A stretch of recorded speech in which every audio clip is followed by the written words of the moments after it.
ഭൈരവ മീഡിയാസിലേക്ക് ഏവർക്കും സ്വാഗതം. ഇന്ന് ധനു രാശിക്കാരെ കുറിച്ചിട്ടാണ്. അതായത് ധനു രാശിക്ക് ഇപ്പോൾ ജൂൺ മാസം 2-ാം തീയതി നടക്കാനിരിക്കുന്ന വ്യാഴത്തിൻ്റെതായ മാറ്റം ഏത് രീതിയിലുള്ള നല്ല ഫലത്തെ പ്രദാനം ചെയ്യും, മോശം ഫലത്തെ പ്രദാനം ചെയ്യും. പൊതുവായിട്ട് 12 രാശിക്കും വ്യാഴം നല്ല ഫലത്തെ പ്രദാനം ചെയ്യുന്ന ഒരു കാലഘട്ടമായിട്ടാണ് ഇപ്പോൾ എനിക്ക് മനസ്സിലാക്കാനൊക്കെ കഴിയുന്നത്. എന്തുകൊണ്ടെന്നാൽ വ്യാഴം ഇപ്പോൾ ഇരിക്കുന്നത് മിഥുനം രാശിക്കുള്ളിലാണെങ്കിൽ അവിടെ യാതൊരുവിധ ഗുണവുമില്ല. അതായത് വായും കൈയും കാലും കെട്ടിയ ഒരു അവസ്ഥയിലാണ് അദ്ദേഹത്തിൻ്റെതായ ഒരു പ്രഭാവം. അതായത് അധികാരമില്ലാത്ത ഒരു ആളിൻ്റെതായ അവസ്ഥ. നമുക്കൊരു നല്ല കാര്യം ഒരാൾ റെക്കമെൻഡ് ചെയ്യണമെങ്കിൽ ആ വ്യക്തിക്ക് അധികാരമുണ്ടാവണം. അപ്പോൾ ഈ ഒരു വേളയിൽ നമ്മൾ ആരോടും ഒരു ഉപദേശം ചോദിച്ചാലോ അല്ലെങ്കിൽ ഒരു സഹായം ചോദിച്ചാലോ അവർക്ക് അതിൻ്റെതായ അധികാരമോ പവറോ അല്ലെങ്കിൽ കയ്യിൽ കാശോ ഇല്ലാത്ത സാഹചര്യമായിരിക്കും. അതുകൊണ്ട് തന്നെ അവർക്ക് നമ്മളെ സഹായിക്കാനുള്ള ഒരു മനസ്സ് വരില്ല. മറ്റൊന്നും കൊണ്ടല്ല, വ്യാഴം അതേപോലുള്ള പ്രഭാവത്തിലാണ് ഇവിടെ ഇരിക്കുന്നത്. അതുകൊണ്ടാണ് നമുക്ക് ഈ കഴിഞ്ഞ ജൂൺ മാസം മുതൽ നമുക്കൊരു ഒരു വിധത്തിൽ നല്ലത് വന്നു എന്ന് തോന്നിയാൽ തന്നെയും അത് മോശമായി മാറുന്ന ഒരു സാഹചര്യത്തെ കൊണ്ടുചെന്നെത്തിച്ചത്. തീർച്ചയായിട്ടും ഈ വരുന്ന വ്യാഴമാറ്റം, അതായത് ഇപ്പം മിഥുനം രാശിക്കുള്ളിലുള്ള വ്യാഴം കർക്കിടകം രാശിയിലേക്ക് ജൂൺ 2-ാം തീയതിക്ക് മാറുന്ന സാഹചര്യമാണ്. മാറുന്നതെന്ന് വെറുതെയല്ല, പരിപൂർണമായ ബലത്തോടു കൂടിയാണ് അദ്ദേഹം അവിടെ മാറുന്നത്. 100% നമുക്ക് നല്ല ഫലം തന്നെയാണ് പ്രദാനം ചെയ്യുന്നത്. അപ്പോൾ ധനുരാശി എന്ന് പറയുമ്പോൾ തന്നെ വ്യാഴത്തിൻ്റെതായ സ്വന്തം വീടാണ്. ധനുവും മീനവും വ്യാഴത്തിൻ്റെ സ്വന്തം വീടാണ്. അപ്പോൾ ആ വീട് ആണ് ഈ ധനു രാശി എന്ന് പറയുന്നത്. അപ്പോൾ ധനു രാശിക്കാർക്ക് വ്യാഴം കർക്കിടകം രാശിയിലേക്ക് മാറുമ്പോൾ എന്ത് ഫലത്തെ പ്രദാനം ചെയ്യുമെന്ന് നമുക്ക് നോക്കാം. പൊതുവിൽ വ്യാഴം ഇരിക്കുന്ന ഇടം നല്ല പരിപൂർണമായ ബലമാണ്. അതുകൊണ്ട് തന്നെ പൂർണ്ണ ആരോഗ്യവാനായ ഒരു വ്യാഴത്തെയാണ് നമുക്കിനി കാണാനായിട്ട് കഴിയുക. അവിടെ നിന്നും 5-ാം ഭാവമായിട്ട് വൃശ്ചികം രാശിക്കും 7-ാം ഭാവമായിട്ട് മകരം രാശിക്കും 9-ാം ഭാവമായിട്ട് മീനം രാശിക്കും അദ്ദേഹം ദൃഷ്ടി നൽകുന്നുണ്ട്. അപ്പോൾ ഇത് ഏറ്റവും അധികം നമുക്ക് ഗുണകരമായ ഒരു കാലഘട്ടമാക്കി മാറ്റണം. നിങ്ങൾ മാറ്റാൻ ശ്രമിക്കണം. ഇതുവരെ നടക്കാതിരുന്ന നല്ല കാര്യങ്ങളൊക്കെ ഇനി നടന്നു കിട്ടുന്ന സാഹചര്യമാണ്. മോശമായ രീതിയിൽ എന്തെങ്കിലുമൊക്കെ പ്രഭാവങ്ങൾ എന്തെങ്കിലും നിങ്ങളിലേക്ക് വന്ന് എത്തിയിട്ടുണ്ടെങ്കിൽ അതൊക്കെ തന്നെ പരിപൂർണമായിട്ട് മാറും. അതായത് കഴിഞ്ഞ ഒരു വർഷക്കാലം നിങ്ങൾ എവിടെയൊക്കെ പ്രാർത്ഥനകൾ കൊടുത്തിരുന്നോ അതൊക്കെ തന്നെ ഇനി ആക്റ്റീവായി വരുന്ന ഒരു സാഹചര്യമാണ്. അതുകൊണ്ട് തന്നെ എല്ലാ വിധത്തിലും നന്മകൾ ഉണ്ട് എന്ന് 100% എനിക്ക് ഉറപ്പിച്ച് പറയാനായിട്ട് കഴിയും. നിലവിലെ രാശികളെ കുറിച്ചിട്ട് പരിശോധിക്കുകയാണെങ്കിൽ ഇപ്പോൾ മിഥുനം രാശിക്കുള്ളിലാണ് വ്യാഴം സ്ഥിതി ചെയ്യുന്നത്. അതുപോലെ ചിങ്ങം രാശിക്കുള്ളിൽ കേതുവും, അതുപോലെ തന്നെ കുംഭം രാശിക്കുള്ളിൽ രാഹുവും, മീനം രാശിക്കുള്ളിൽ ചൊവ്വയും ശനിയും ബുധനും, അതുപോലെ മേടം രാശിക്കുള്ളിൽ സൂര്യനും ശുക്രനും സഞ്ചാരം നടത്തുന്ന കാലമാണ്. അപ്പോൾ ഈ ഒരു കാലഘട്ടത്തിനനുസൃതമായിട്ടാണ് ഞാൻ ഈ പ്രവചനങ്ങൾ നടത്തുന്നത്. ആദ്യമേ പറയണമെങ്കിൽ ഇപ്പോൾ ഏപ്രിൽ 2-ാം തീയതിക്ക് ശേഷമുള്ള ഇപ്പോൾ നടന്നുകൊണ്ടിരിക്കുന്ന ഈ കാലഘട്ടം മുതൽക്ക് മെയ് മാസം 15-ാം തീയതി വരെയെങ്കിലും ഒരല്പം ജാഗ്രത തന്നെ പുലർത്തണം. കാരണം നിങ്ങൾ പറയുന്ന കാര്യങ്ങൾക്ക് നിങ്ങൾ വിരുദ്ധമായ കാര്യങ്ങൾ കേൾക്കേണ്ടതായിട്ട് വരും. അതായത് പ്രായം കുറഞ്ഞ വ്യക്തികളുമായിട്ട് വാക്ക് തർക്കത്തിലൊക്കെ ഏർപ്പെടേണ്ട ഒരു സാഹചര്യമാണ്. നിങ്ങളെക്കാളും പ്രായം കുറഞ്ഞ വ്യക്തികൾ, ഇപ്പോൾ 40 വയസ്സുള്ള ഒരു വ്യക്തിയാണെങ്കിൽ ഒരു 25 വയസ്സുകാരനുമായിട്ടൊക്കെ വാക്ക് തർക്കത്തിൽ ഏർപ്പെടുന്ന ഒരു സാഹചര്യങ്ങളൊക്കെ വന്നെത്തുന്ന സാഹചര്യമുണ്ട്. പൊതുവിൽ ഇപ്പോൾ നിങ്ങൾ പറയുന്നത് നന്മയായിരിക്കും. കാരണം ബുധൻ നീചമായി നിൽക്കുന്ന ഒരു അവസരമാണ് മീനൻ രാശിക്കുള്ളിൽ.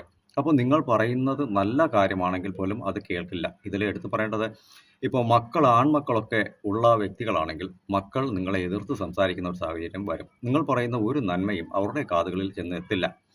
കാരണം ബുധൻ നീചമായി നിൽക്കുന്ന ഒരു സമയമാണ്. അപ്പോൾ ഈ ഒരു കാലഘട്ടത്തിൽ ഒരല്പം മൗനം, പുറത്താണെങ്കിലും ശരി വീട്ടിനുള്ളിലാണെങ്കിലും ഒരല്പം മൗനം പാലിക്കുക. തൊഴിലിടങ്ങളിലും അത്തരത്തിലൊരു സാഹചര്യത്തെ എനേബിൾ ചെയ്ത് പോകണം. കാരണം 15-ാം തീയതിക്ക് ശേഷം നല്ല രീതിക്ക് അതിൻ്റെതായ മാറ്റം നിങ്ങൾ തിരിച്ചറിയും.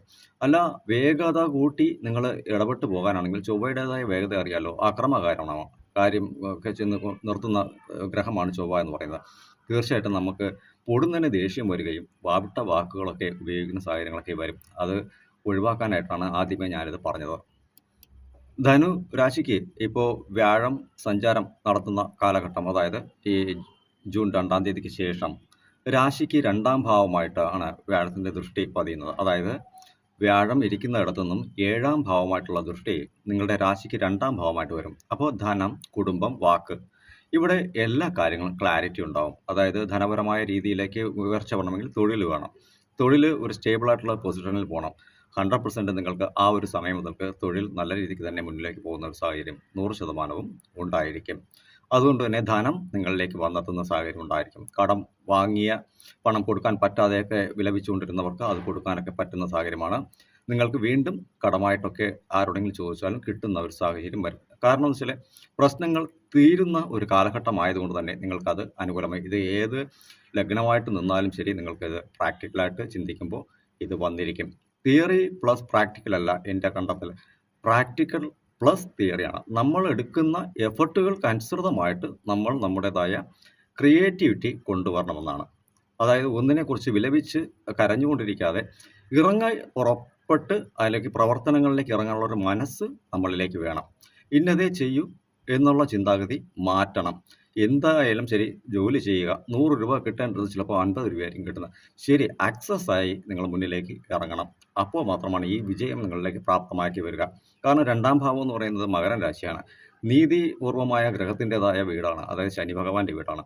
അപ്പോൾ നമുക്കൊരല്പം ബുദ്ധിമുട്ട് കൂട്ടിത്തരും, എന്നാലും നമുക്ക് പ്രശ്നങ്ങളിൽ നിന്നും പരിപൂർണമായ വിടുതൽ ലഭിക്കും.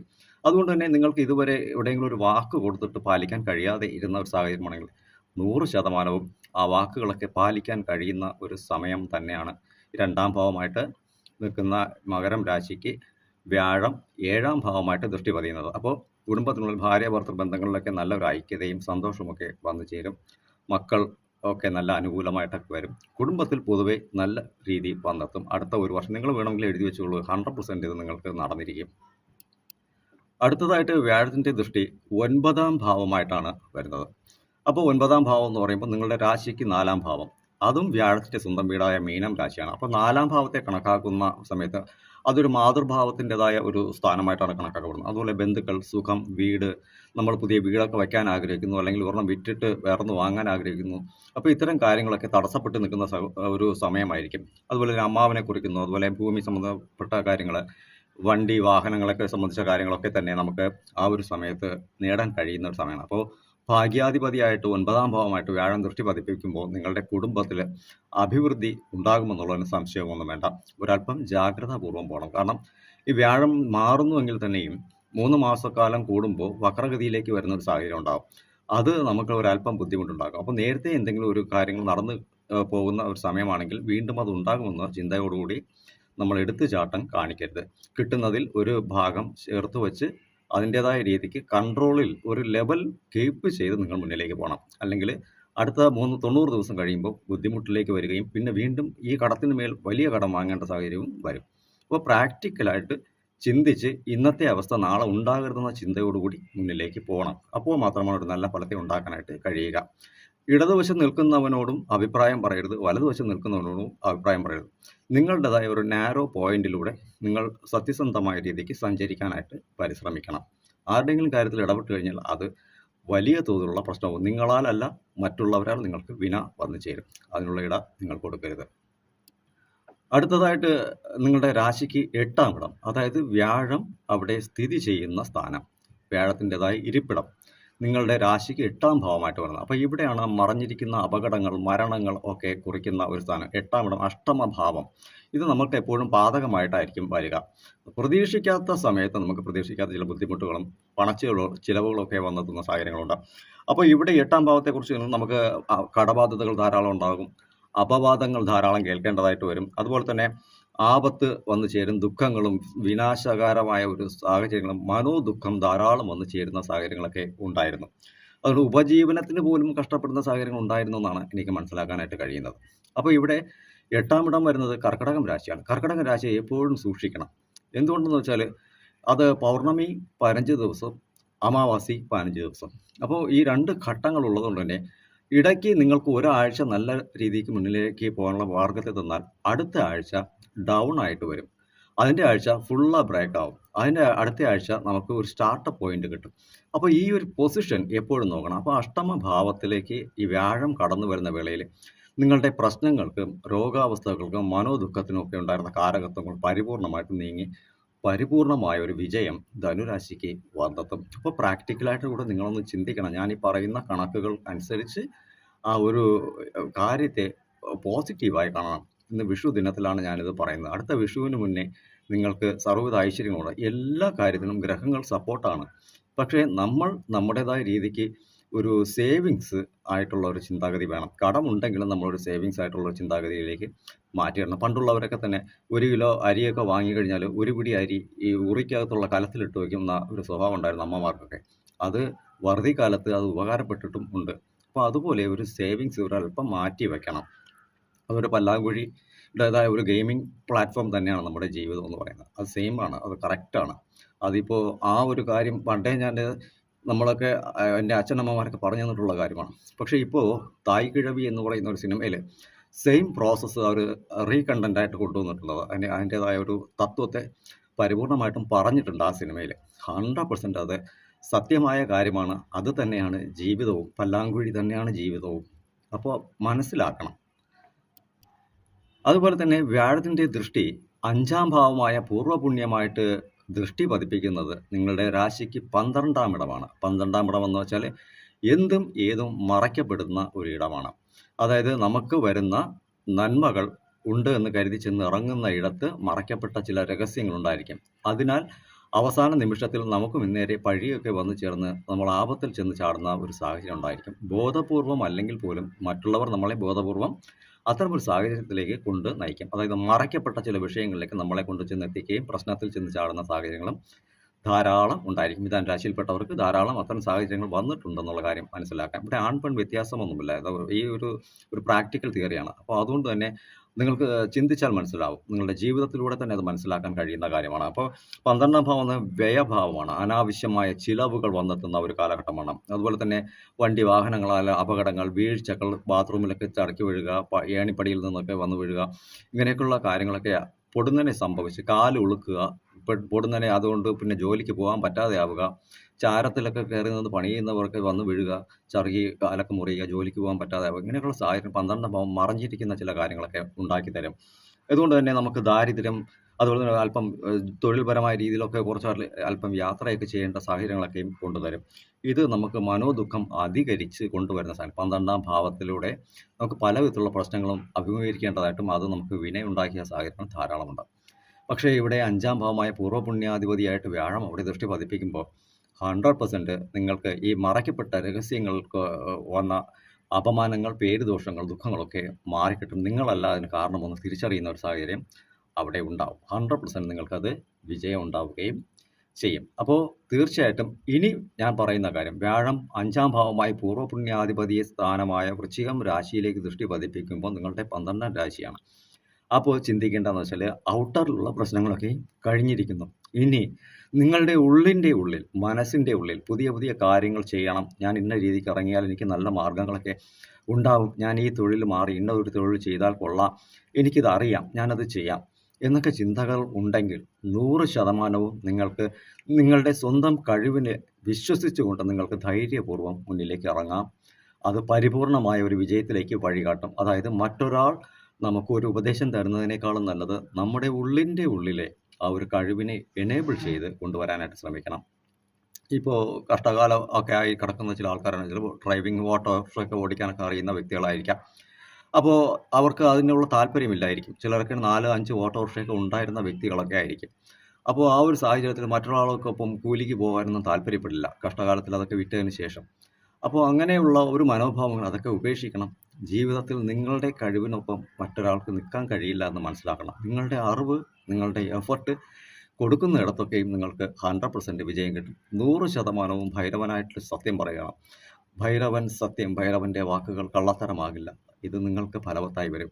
അപ്പോൾ രാശികളുടെ മാറ്റത്തിൽ ഇങ്ങനെയൊക്കെ സംഭവിക്കും, അങ്ങനെയൊക്കെ സംഭവിക്കും എന്ന് നമ്മൾ പറഞ്ഞിട്ട് കാര്യമില്ല. അതിൻ്റെതായ പ്രാക്ടിക്കൽ മോഡ് എങ്ങനെയാണെന്ന് കൂടി ചിന്തിക്കണം. ഇപ്പോൾ ഒരു 30 വയസ്സ് ഒക്കെ ഉള്ള ഒരു വ്യക്തി ആണെങ്കിൽ ആ വ്യക്തിക്ക് അയാളുടേതായ ലൈഫിൽ ഒരു 4th പോയിന്റ് ഉണ്ടായിരിക്കില്ല. അപ്പോൾ ആ 4th പോയിന്റിനെ നമ്മൾ കറക്റ്റായിട്ട് കണ്ടാണ്. അപ്പോൾ 30 എന്ന് പറയുമ്പോൾ 3 ആണ്, 0 എന്ന് പറയുമ്പോൾ കേതുവാണ്. അപ്പോൾ നമുക്ക് ഒപ്പം തന്നെ 3 വഴിക്ക് നമുക്ക് പ്രശ്നങ്ങളെ കൊണ്ടുതരും ഈ 30 വയസ്സിനിടയ്ക്ക്. അപ്പോൾ ഈ 3 വഴിക്ക് 0 കേതുവായതുകൊണ്ട് നമുക്ക് പ്രശ്നങ്ങൾ കൂടുക തന്നെ ചെയ്യും. 40 അപ്പോഴും നമുക്ക് ആ ഒരു രീതിക്കുള്ള ഒരു വഴി കൃത്യമായിട്ട് വരികയും നല്ല വഴി, 4ാമത്തെ വഴി നമുക്ക് ഓപ്പണിംഗ് പോയിന്റായിട്ട് വരികയും ഒപ്പം കേതു ഉള്ളതുകൊണ്ട് ഔട്ടറിൽ പ്രശ്നങ്ങൾ ഉണ്ടാകുമെന്നും ചിന്തിക്കണം. അതുകൊണ്ട് തന്നെ ഔട്ടറിലെ പ്രശ്നങ്ങൾ നിങ്ങൾ എന്ത് കാര്യം 0 പോയിന്റിലേക്ക് എത്തുന്ന വേളയിൽ, അതായത് 40 ഏജ് ഒക്കെ ആണെങ്കിൽ 0 പോയിന്റിൽ എത്തുന്ന വേളയിലാണെങ്കിൽ ഒന്നും വേണ്ട. എന്ന രീതിക്ക് വേണം ഓരോ തൊഴിലിലേക്കും കർമ്മത്തിലും പോകണം. ഒരു ആപ്ലിക്കേഷൻ അയച്ചു എനിക്ക് ജോലി വേണ്ട എന്ന രീതിക്ക് ചിന്തിച്ച് ആപ്ലിക്കേഷൻ കൊടുക്കണം.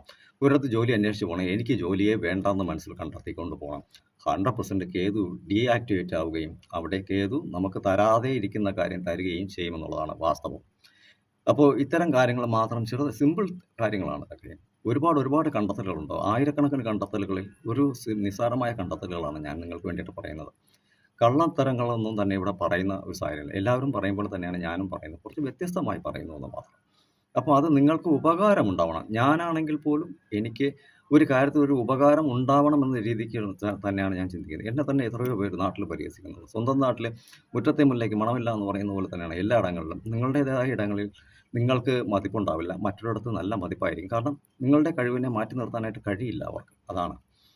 അപ്പോൾ ആ ഒരു പ്രോസസ്സൊക്കെയും ഇവിടെ ഉണ്ട്. ഇപ്പോൾ തിരുവനന്തപുരം ജില്ലയിൽ ഒരു വർക്ക് ഞാൻ ഉദാഹരണം പറയാം. ഒരു വർക്കൊക്കെ ഒരു വ്യക്തി ചെയ്യുകയാണെങ്കിൽ 1000 രൂപയ്ക്ക് ഒരു വർക്ക് ചെയ്യുകയാണെങ്കിൽ അതേ വർക്ക് അറിയുന്ന ഒരു വ്യക്തി തന്നെ പോയി 1000 രൂപയ്ക്കുള്ളതിന് 500 രൂപയ്ക്ക് ചെയ്യാമെന്ന് പറഞ്ഞിട്ട് അത് വർക്കുകൾ തട്ടിയെടുക്കുന്ന ഒരു സ്വഭാവം. അതുപോലെ പത്തനംതിട്ട അങ്ങനെയുള്ള ജില്ലകളിലൊക്കെ നമ്മളൊക്കെ പോവുകയാണെങ്കിൽ 1000 രൂപ എന്ന് തിരുവനന്തപുരത്തെ 1000 രൂപ എന്ന് പറയുമ്പോൾ അവർക്ക് അത് അത്രയും കുറച്ചിലായിട്ടാണ് തോന്നുക. കാരണം ഒരു 1500 പറഞ്ഞാലേ അവർ അവിടെ ജോലിയൊക്കെ തരികയുള്ളൂ. കാരണം വെച്ചാൽ അവർക്ക് ഈ കുറഞ്ഞ റേറ്റൊക്കെ പറയുമ്പോൾ അവർക്കെന്തോ ഈ കുറഞ്ഞ റേറ്റിൽ ചെയ്യുന്നവർക്കുടേതായ വർക്കുകൾക്ക് പെർഫെക്ഷൻ ഉണ്ടാകില്ല എന്നൊരു ചിന്താഗതിയൊക്കെ അവിടെയുണ്ട്. പിന്നെ ഇവിടെയുള്ള ഒത്തിരി ആൾക്കാർ അവിടെയൊക്കെ പോയി ജോലി ചെയ്ത് ധാരാളം കാശൊക്കെ ഉണ്ടാക്കുന്നുണ്ടെന്നുള്ളതാണ് വാസ്തവം. അപ്പോൾ അവിടെ കൂടുതൽ പറഞ്ഞാലേ വർക്ക് കിട്ടും. തിരുവനന്തപുരത്ത് കുറച്ച് പറഞ്ഞാലേ വർക്ക് കിട്ടും. അപ്പോൾ ഈ പ്രോസസ്സാണ്. ഒരുത്തൻ തന്നെയാണ് പാരയായി വരുന്നത്. അപ്പോൾ ഇത്തരം സാഹചര്യങ്ങൾ ഒരു ഈക്വൽ ഒരു നിലവാരം വന്നാൽ എല്ലാവർക്കും തൊഴിൽ തുല്യമായി ലഭിക്കുകയും ചെയ്യും. അപ്പോൾ വരുന്ന കാലഘട്ടങ്ങൾ നിങ്ങൾക്ക് വളരെയധികം നല്ലൊരു കാലഘട്ടമായി മാറട്ടെ. ആൺപെൺ വ്യത്യാസമൊന്നുമില്ലാതെ തന്നെയാണ് ഇവിടെ ഈ ഒരു ഫലം പറഞ്ഞിട്ടുള്ളത്. എല്ലാവർക്കും തുല്യമായി തന്നെയായിരിക്കും വരിക. 100% നിങ്ങൾ എഴുതി വെച്ചുകൊള്ളുക. അടുത്ത വിഷുവിന് മുന്നേ നിങ്ങൾക്ക് എല്ലാവിധ നന്മ ഏതൊരു ഗ്രഹങ്ങൾ പാതകമായി നിന്നാലും നീചമായി നിന്നാലും വക്രത്തിൽ നിന്നാലും ശരി വ്യാഴം നിങ്ങൾക്ക് നൽകാനുള്ളത് 100% നൽകിയിരിക്കും. 100%. ഭൈരവൻ്റേതായ വാക്കാണ് ഇത്. അത് സത്യമായിട്ടും നടന്നിരിക്കും. ഭൈരവൻ ഒരിക്കലും കള്ളം പറഞ്ഞിട്ടില്ല.